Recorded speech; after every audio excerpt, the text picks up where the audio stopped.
Bonjour à tous. Je vais vous parler de mes points positifs et mes points négatifs du Tour de France. Donc, entre autres, mes tops et mes flops.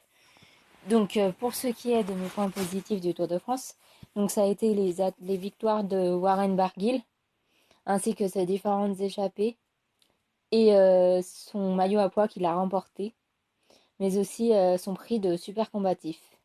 Parce que oui, il y en a qui vont dire, mais non, mais il aurait pas dû être super combatif, il a déjà eu 2 victoires, il a déjà eu le maillot à pois. Mais il a quand même fait beaucoup d'efforts et ça c'est magique. Donc il a été quand même un des Français les meilleurs du tour avec Romain Bardet. Donc oui, Romain Bardet aussi est mon point positif, est un point positif pour moi parce qu'il a quand même été troisième et il a eu une victoire qui s'est jouée à la pédale contre les favoris. Donc bravo aux Français d'abord. Ensuite, pour mes autres points positifs, donc c'était Contador. Au départ, il a été, on voyait qu'il était faible. Tout le monde disait, oh, il est en défaillance, oh, il est nul, il est fini. Un cycliste n'est jamais fini, puisqu'il a pu nous montrer qu'il pouvait faire les échappées et qu'il pouvait attaquer. Ensuite, bon, en point positif, bah, j'en ai pas vraiment d'autres, sauf le contre-la-montre qui a été super puisque j'y étais, avec la belle victoire de Bognard, dont je m'y attendais pas du tout. Après, pour les points négatifs, donc en négatif, pour moi, c'était Quintana. Je vois pas pourquoi il s'est présenté au Tour de France. Après, c'était quand même bien qu'il soit sur le Tour, mais il a rien fait de fantastique. Bon, je comprends qu'avec le Giro, c'était un peu dur. Mais voilà, après, ça arrive, tout peut arriver. En point négatif aussi, il y a... euh, comment dire, oui, les attaques, il y en a pas eu beaucoup.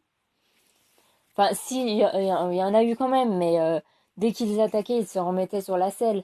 Alors, si tu veux gagner le tour, ça sert à rien d'attaquer et de te mettre directement sur la selle. Tu continues en danseuse jusqu'au bout, jusqu'à arriver à remporter la victoire.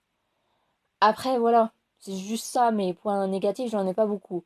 Mais j'aimerais que pour les autres années à venir, qu'il y ait plus d'attaques et plus de suspense parce que avoir le maillot jaune dès le début, ça sert à rien. On trouve qu'il n'y a pas de suspense. Donc voilà ce que je souhaite. Ensuite, bah, j'ai fini avec mes points positifs et points négatifs. Mais je tenais à dire aussi à Thomas Vauclair de passer une bonne retraite. Parce que c'est malgré tout ce que les gens ont pu dire sur lui, ça a été quand même un champion parce qu'il a eu plusieurs fois le maillot jaune.